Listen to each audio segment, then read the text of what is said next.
They said he didn't have a chance. Remember, when we began this campaign, we were 60 points behind. Until his message started a movement. We're doing something pretty radical. We are telling the truth. Have the courage to take on the special interests who are preventing us from going forward. But how does Bernie Sanders bounce back this time? I will stand up and fight for you through this campaign all the way into the White House. If you believe that issues can be addressed by establishment politics, you've got a very good candidate to vote for, but it's not Bernie Sanders. On Tuesday, he'll have to prove he has a path to victory. When we stand together, there is nothing that we cannot accomplish. This is an Msnbc exclusive town hall with Senator Bernie Sanders from the National Constitution Center in Philadelphia. Here now is Chris Hayes.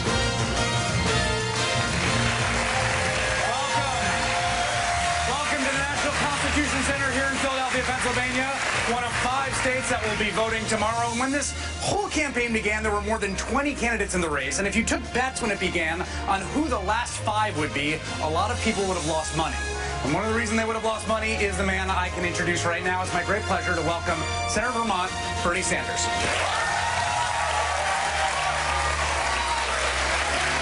are you, Senator?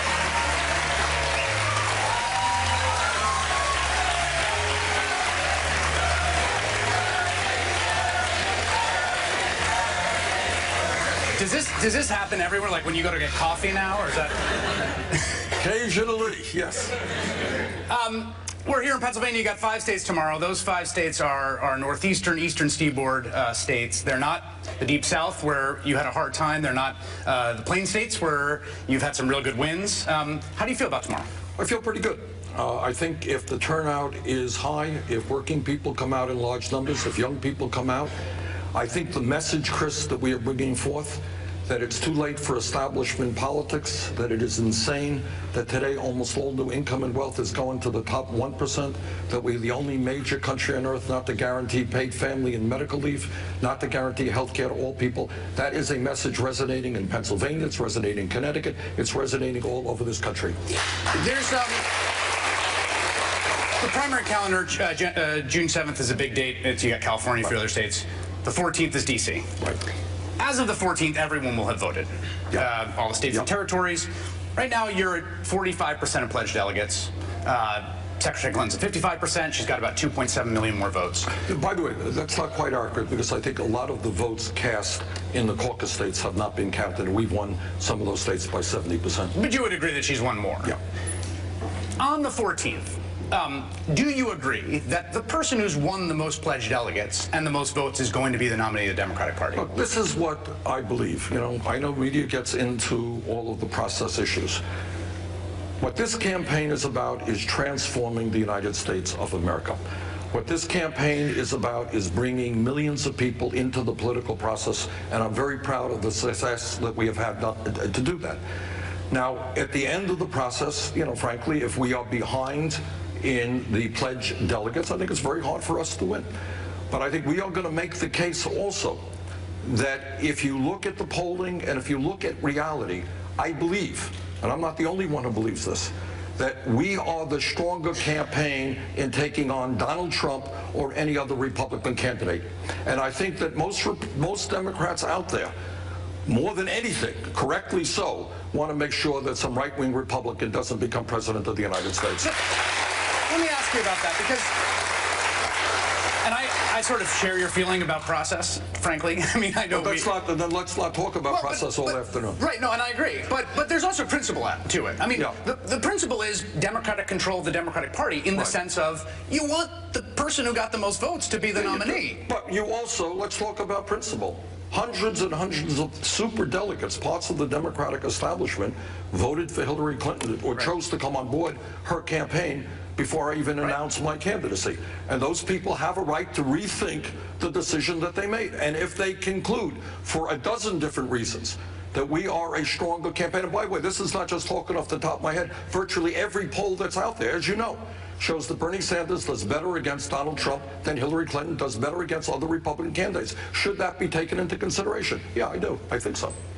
how hard do you see yourself pressing that case? Look, again, the issue to me right now is we got 5 states tomorrow. Yep. We got 10 remaining states, including the largest state in this country. And what I'm going to focus on is the burning issues facing the American people that we have got to talk about. Why is it that the middle class has been declining for the last 35 years? Are we happy that 58% of all new income is going to the top 1%? Are we doing enough to address the crisis of climate change and make sure that the planet that we leave our children and grandchildren is a healthy planet? Are we happy with the corrupt campaign finance system where super PACs and billionaires are buying elections? Those are the issues that we have got to focus on. One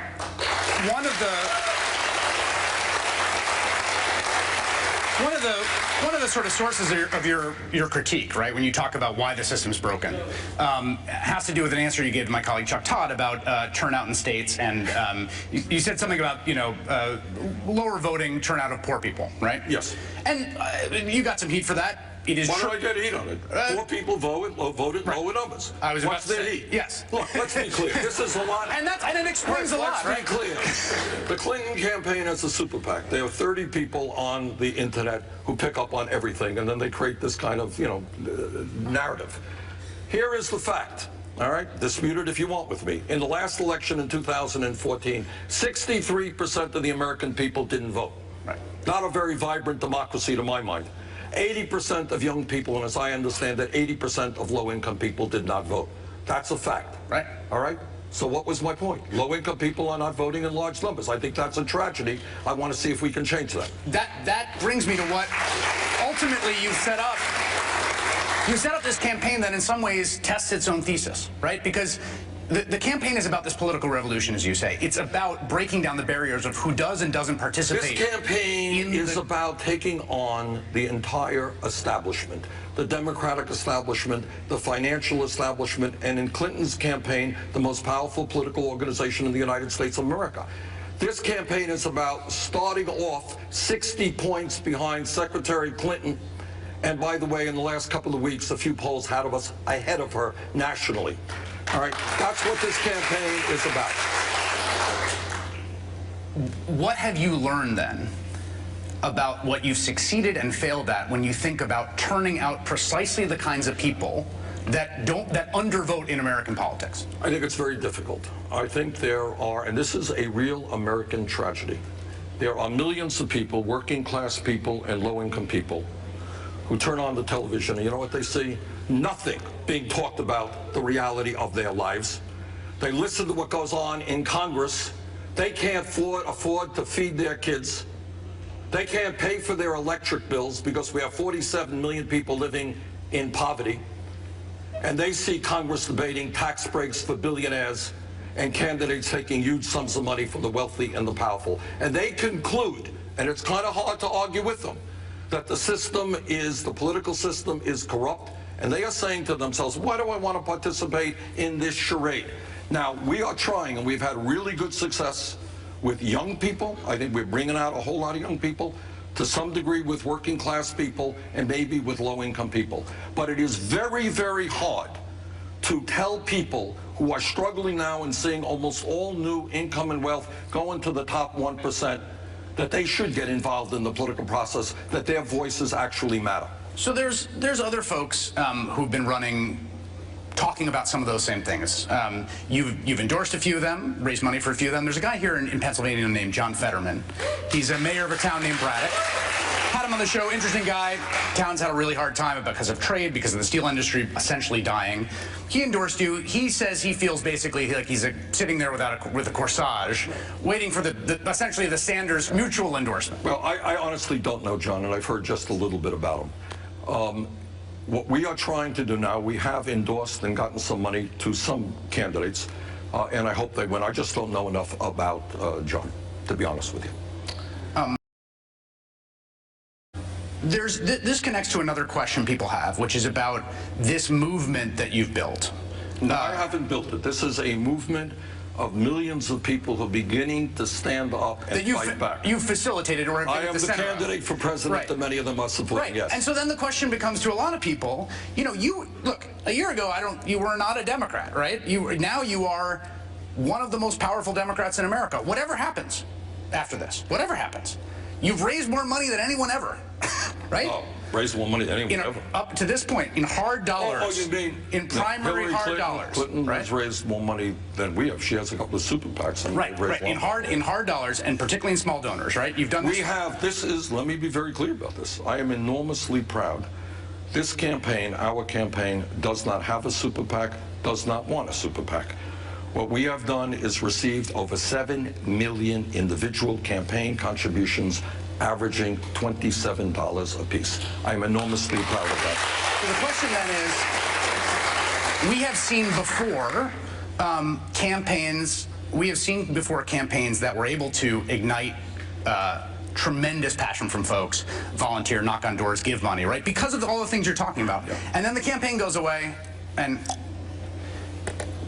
what do you say to those folks that are supporting you about what endures from this, no matter what happens in this outcome? What I would say for a start, it will be a lot easier for us to mobilize and endure if I am elected President of the United States. Because this is why. And every day I say this, Chris, and I suspect you've heard me say it more than once, and that is that no president, not Bernie Sanders or anybody else, can transform this country in the way we have to transform it because of the power of the big money interest. Wall Street has an endless supply of money. Corporate America would shut down a plant in Pennsylvania tomorrow if they could move to China and make another $5. The corporate media very much determines the kind of conversation we have. Your particular station is owned by whom? Comcast, NBC Universal. There we go. One of the more popular corporations in America. And then you got wealthy campaign contributors. And the only way, and let me repeat it again, the only way we transform this country, and this I believe from the bottom of my heart, is when millions of people stand up, fight back, and demand that we have a government that represents all of us, not just the 1%.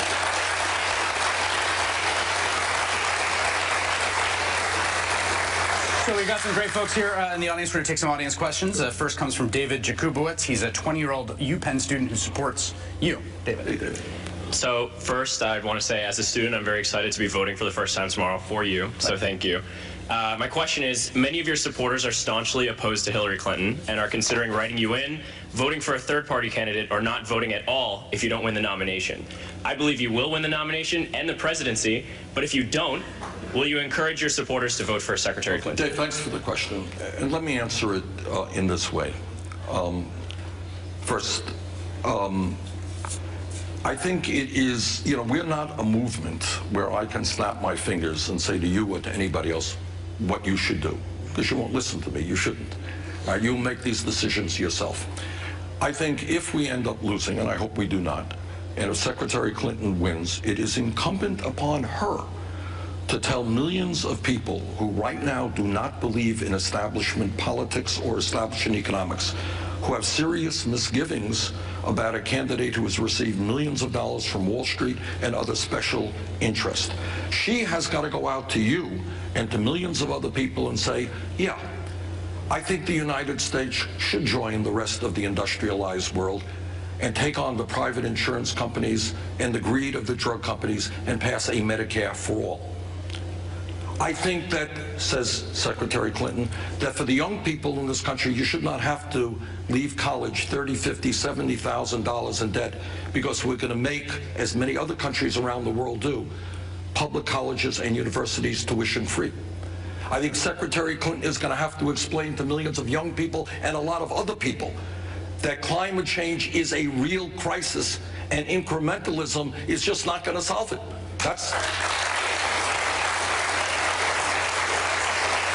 And she is going to have to come on board and say, yeah, I know it's hard, but I am going to take on the fossil fuel industry and pass a carbon tax. So the point that I am making is it is incumbent upon Secretary Clinton to reach out not only to my supporters, but to all of the American people with an agenda that they believe will represent the interest of working families, lower income people, the middle class, those of us who are concerned about the environment and not just big money interests.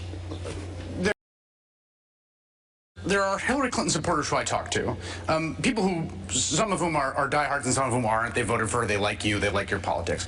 But there is concern that the thing you said at the beginning of that answer strikes me as important. You can't snap your fingers. I mean, people, this thing is big and people are very passionate. You know, you have Tim Robbins, who's done events for you. He tweeted something today about the elections being stolen, and Rosario Dawson mentioned Monica Lewinsky, and all that's going to come out in the wash, I agree. But the question for you is, if it's incumbent on her, what role do you have if and when you come to that movement? Good. Fair question. I work with Republicans in the U.S. Senate, and I see what they do in the House. I think the Republican Party today has moved so far to the right that they are way, way, way out of touch with where the American people are. These are people who, almost without exception, do not even recognize the reality of climate change, let alone want to do anything about it. They want to cut Social Security and give tax breaks to billionaires. They want to end the Affordable Care Act, but they have nothing to replace it with. I will do everything in my power to make sure that no Republican gets into the White House in this election.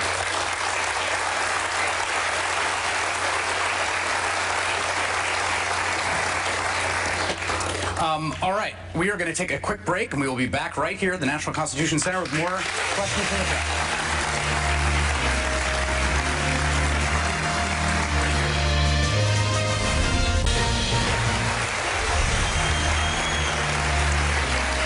We are back here in the National Constitution Center with Bernie Sanders at Town Hall. We have a question now from Becky Cerna, who's a UPenn studying nursing and is undecided. Becky. Hi, my name is Becky, and my parents are undocumented immigrants who arrived from Mexico so that I could have opportunities that they could only dream of. This has come with a life full of personal sacrifices and economic hardship. You propose to implement immigration reform that will create a path to full and equal citizenship. How will you ensure that after implementation, immigrants like my parents aren't treated as second-class citizens? Becky, thank you for the question. We have 11 million undocumented people in this country today. Many of them are being exploited because when you don't have any legal rights, your employer could take advantage of you. Many of them living in fear and living in the shadows. So I believe absolutely that we have to move aggressively toward comprehensive immigration reform. My dad was an immigrant. He came to this country at the age of 17. I know a little bit about the immigrant experience. Comprehensive immigration reform and a path toward citizenship.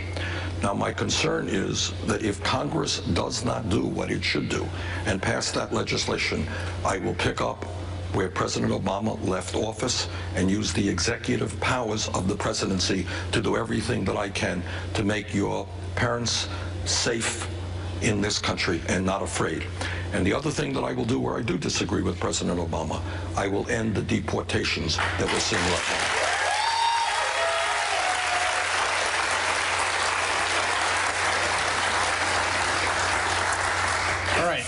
We now have Natalie Herbert. She's getting a PhD from the Annenberg School of Communications at UPenn and supports Hillary Clinton. Thank you, Senator Sanders. Thank you. So much of your campaign rhetoric is about revolutionary politics, but so much of a president's job is inherently tied to institutions and bureaucracies as they exist. So, how do you keep the revolutionary spirit alive despite these constraints? Okay, thank you.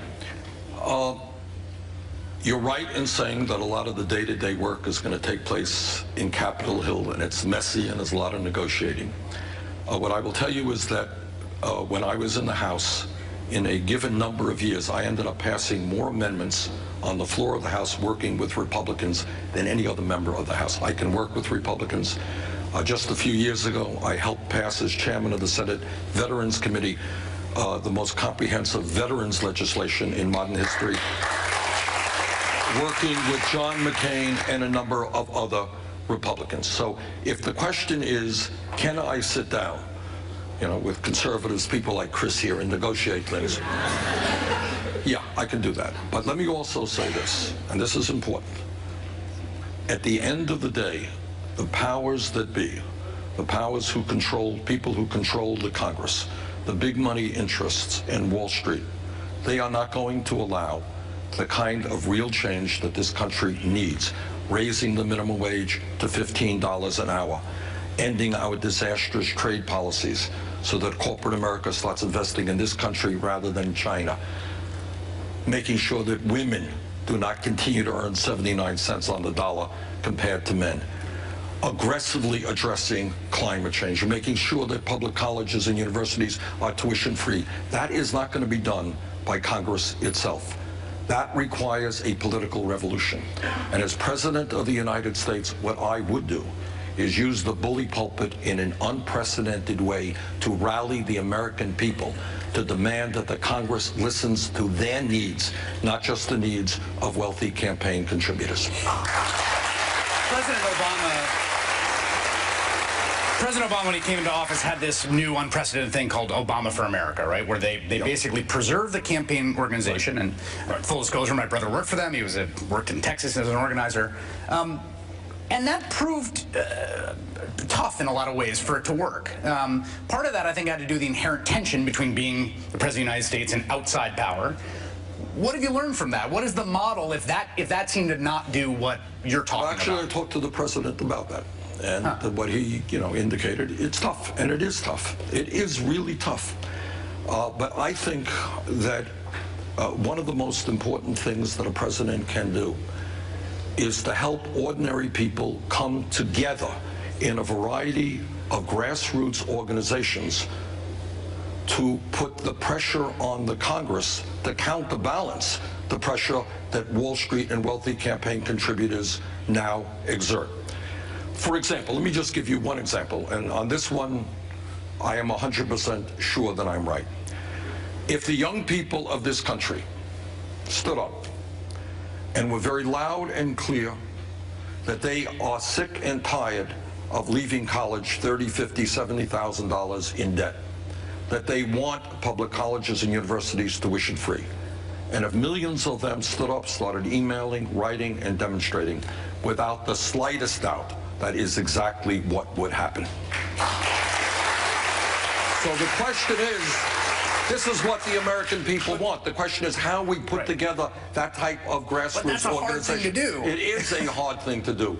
But for the future of this country, that is exactly what has to be done. Let me say this about the president. Somebody I love and have enormous respect for.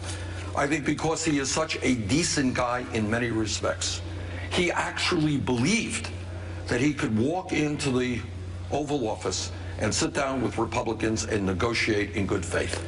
He was wrong about that. Republicans had no intention of ever negotiating in good faith. What they wanted to do was obstruct in an unprecedented way. And it took the president a number of years to learn that lesson. He knows it now, and that's why his pen and executive orders are flying out. I have learned that lesson. I will know that when I get into the Oval Office. Yeah, do you predict that would, for whoever the Democratic president, should there be a Democratic president elected in January of next year, do you believe they will be met with functionally that same attitude? Yes. I think the Republican Party, as I mentioned a moment ago, has moved very, very far to the right. Obviously, they are beholden to wealthy corporate interest, but they're now also beholden to an extreme right-wing base. People who were active in the horrific, Trump effort on the birther movement, people who are very hostile to immigrants. You see Trump talking about and referring to Mexicans as rapists and criminals, wanting to ban Muslims from coming into this country. And those concepts do have a certain support. So do I think if I became president that we'd run into that type of obstructionism? Yeah, I do. Carrie Smith, legal aid lawyer, undecided until the issue that she's going to, I believe, ask a question about, which is a good... Senator Sanders, I was surprised and disappointed to hear you oppose Philadelphia's efforts to bring universal preschool to all kids through a tax on big soda distributors. Now, here in Pennsylvania, we have a state legislature that doesn't adequately fund our existing public schools, and importantly, we also have a constitution that prohibits us from taxing just the wealthy. So given those constraints, I'm interested in hearing your ideas for funding winnable anti-poverty agendas like pre-K for all? Good. First of all, please do not be disappointed in my views on pre-K. I believe that we have right now in my state and in Pennsylvania a dysfunctional pre-K system, which is a national disgrace. That we have child care workers who make less than McDonald's employees, where we have parents who cannot find quality, affordable child care. We have kids who are entering school way behind because they're not getting the intellectual or emotional nourishment that they need. I believe absolutely, and if elected president, one of my priorities would be to establish a cutting-edge, high-quality pre-K system in every state in this country. I can't think of many things that are more important to me than that. But when it comes to funding these programs, at a time when we have massive income and wealth inequality, when the top 1/10 of 1% now owns almost as much wealth as the bottom 90%, when 58% of all new income goes to the top 1%, to ask poor people to pay for that is wrong. You're taking money from the people who are hurting the most. So please count me in as somebody who will aggressively lead the effort for universal, high-quality child care, but I believe it has to be funded in a progressive way. The wealthy and large corporations are going to have to pay for that. A follow-up on that, because I think it's a really tricky issue, and there's people of all kinds of politics on either side of the issue.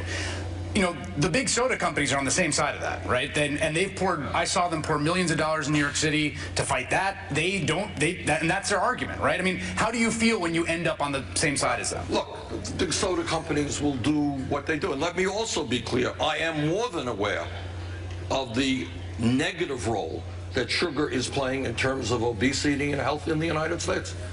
But what we have got to do is to have progressive taxation. Look, and I don't have to repeat it, the truth is the very, very rich are becoming much richer. Almost everybody else is becoming poor. It is absurd to go to some of the poorest people and raise their taxes. And by the way, this tax, as I recall, is 3 cents an ounce. 12-ounce bottle of soda, that's 36 cents times 5 sodas a week. That's $2, $100 a year. If you don't have a lot of money, you know, that's a lot. So what I think we have got to do is to understand that nationally, we need progressive taxation. There are corporations, Chris, right now, who make billions of dollars a year in profit, stash their money in the Cayman Islands, not paying a nickel in federal taxes. I intend to end that. There are multi-millionaires and hedge fund operators who pay an effective tax rate lower than many of the people here. I intend to end that. So the argument is not whether we have a high-quality pre-K system. We must do that. The argument is that we've got to fund it by asking the wealthiest people who are doing phenomenally well to start paying their fair share of taxes. We're going to take a quick break. We'll be back with more from the National Constitution Center in just a minute. Don't go anywhere.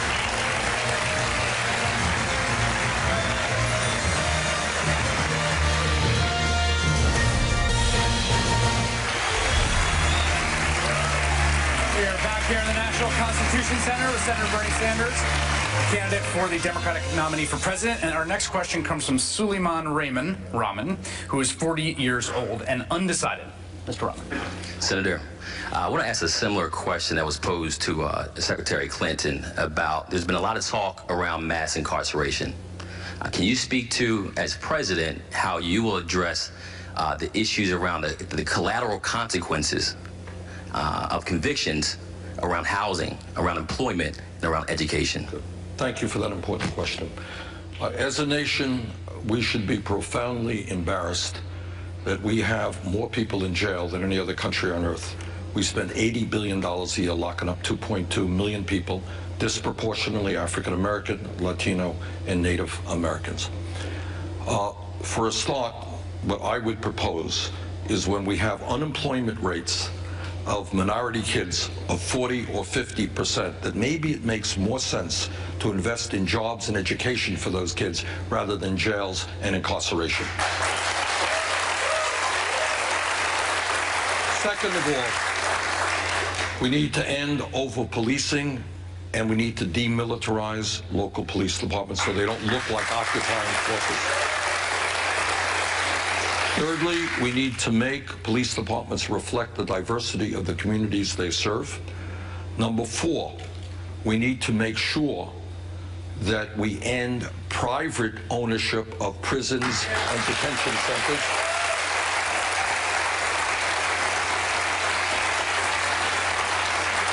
And very importantly, and Secretary Clinton and I have a big difference of opinion on this, I think we really need to rethink the war on drugs. And now it turns out that in the last 30 years, millions of people have received criminal records because of possession of marijuana. And it turns out also, interestingly enough, that the white community and the black community do marijuana at about equal levels. But blacks are 4 times more likely to be arrested than whites. So this becomes a racial issue and not just a criminal justice issue. I would take marijuana out of the Federal Controlled Substance Act.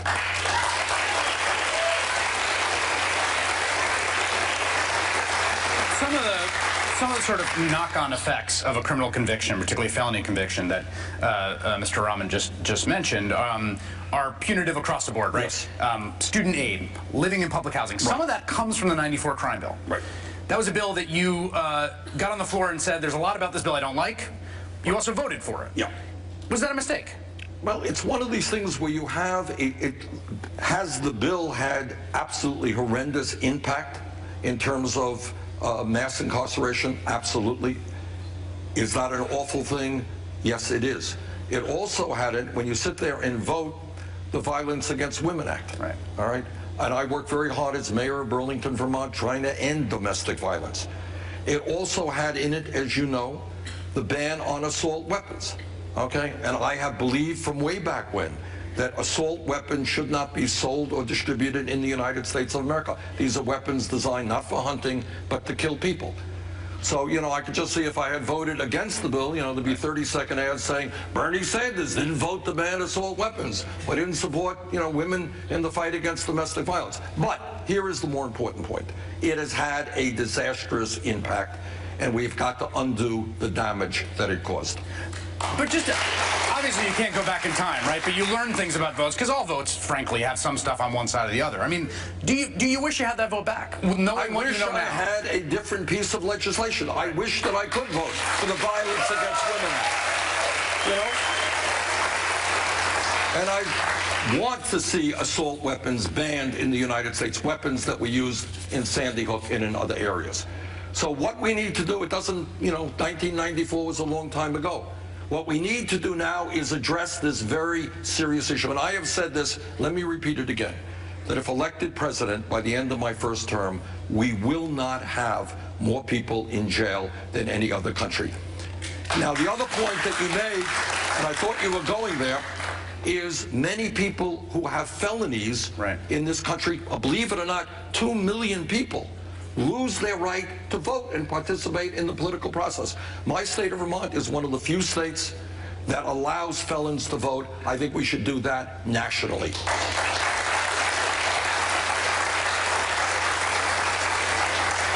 It's been interesting to watch the '94 crime bill be debated in this. I think in the case of Secretary Clinton, if you asked her, or people said, well, what's the biggest vote she regrets? I think people would say it's Iraq. I think she would say that. That's a sort of obvious answer to that. What is your answer to that question? What is the piece of legislation in the 40 years you've done this where you think to yourself, I got that one wrong?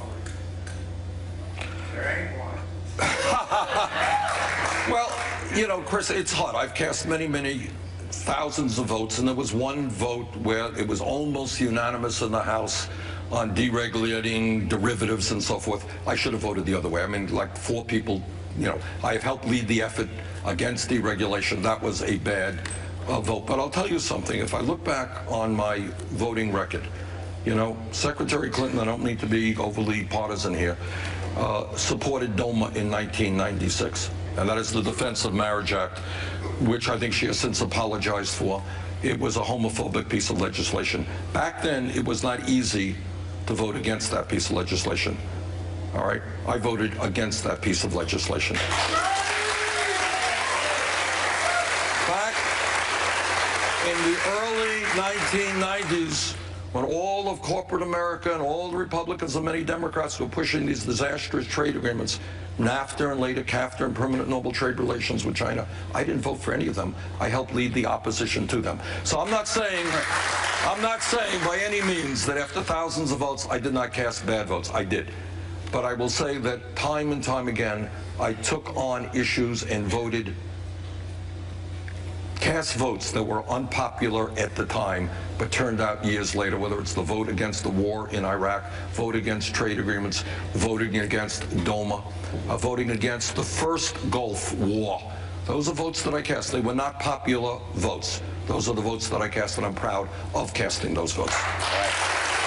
We'll be back with much more Senator Sanders and live questions from the National Constitution Center in just a bit. Don't go anywhere.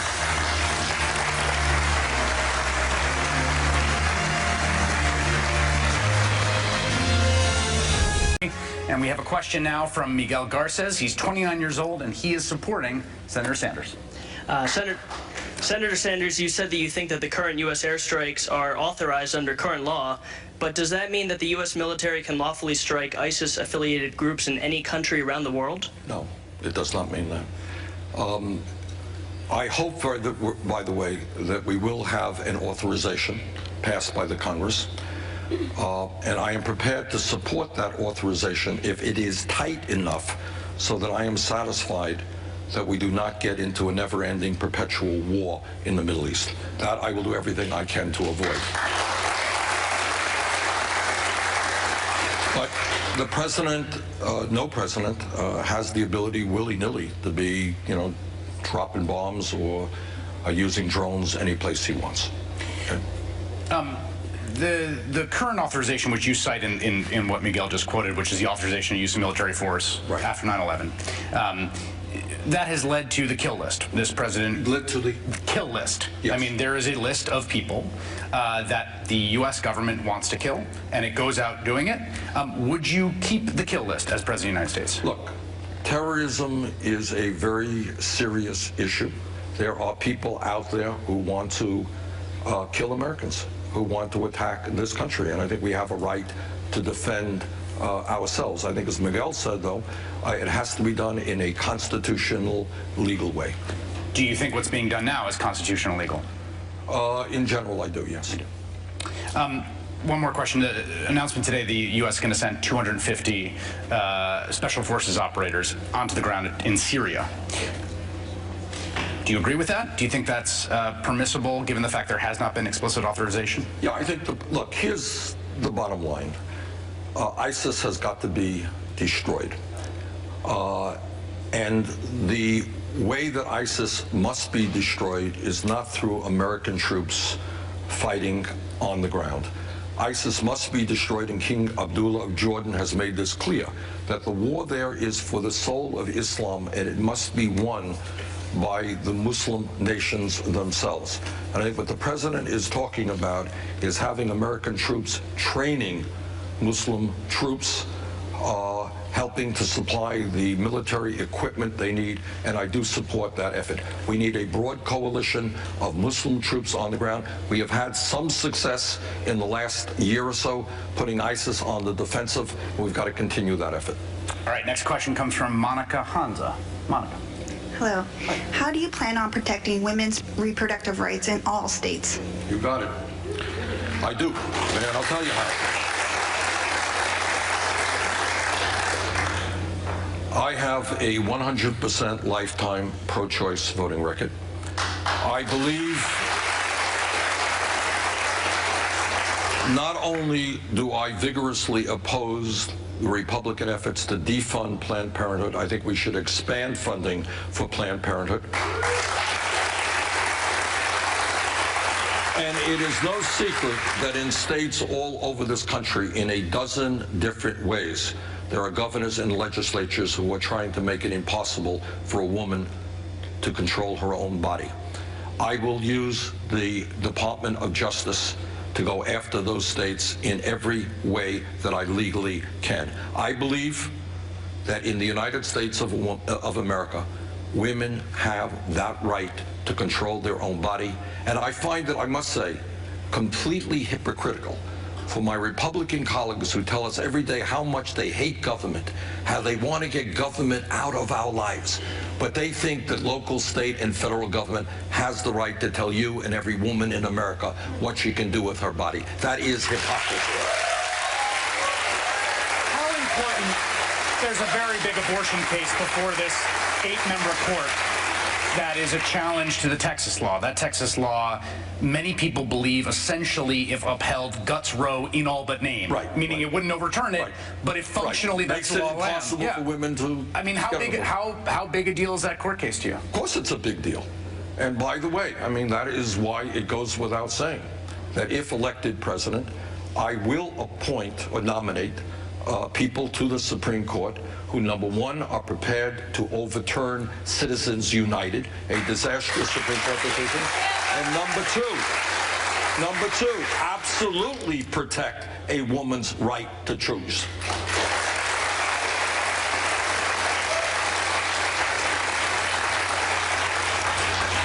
This has obviously been a contentious fight on the Democratic side, although not, I think, the most contentious. I've gone into the archives to look at some stuff in 2008. Got pretty ugly. Yeah, it did. And, you know, 1980 on the Republican side got pretty ugly, and Kennedy and Carter, there's a long list. One of the things that happens sometimes in those contested intramural disputes is someone has the other person serve on their ticket or in their administration. Would you consider that, in this case, either having Hillary Clinton on your ticket or being on hers? Well, let me just answer that question, Chris, in exactly the way you knew I would answer it. And that is to say, right now, we are running as hard as we can to win this thing. And at the end of the process, we'll take a look at what's going on. But right now, my job is to get as many delegates as possible and to try to win the nomination for president.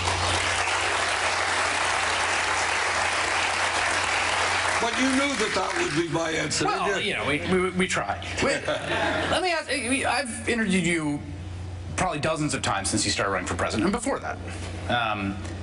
And what's happened in this campaign in some ways is things you've been talking about haven't changed that much between before you're running for president, but you have found an audience for them that is bigger, I think it's fair to say, than when you were a United States Senator, just a United States Senator from Vermont. You have also had to go out and politic in places you didn't have to politic before. You're from Vermont. You've been in Baltimore. You've been in Philadelphia. You've been in Chicago. You are trying to run the Obama coalition, right? You're running in the party of the first black president.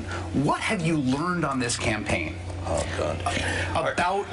About race in America, about the way this coalition operates? What have you learned? What do you come away thinking, I did not know before I ran for president this, and now I know? How many hours do we have to discuss that? I mean, you know, one of the extraordinary things about the experience of running for president is you learn just so much, and you meet so many extraordinary people.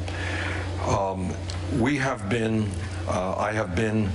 obviously to Flint, Michigan.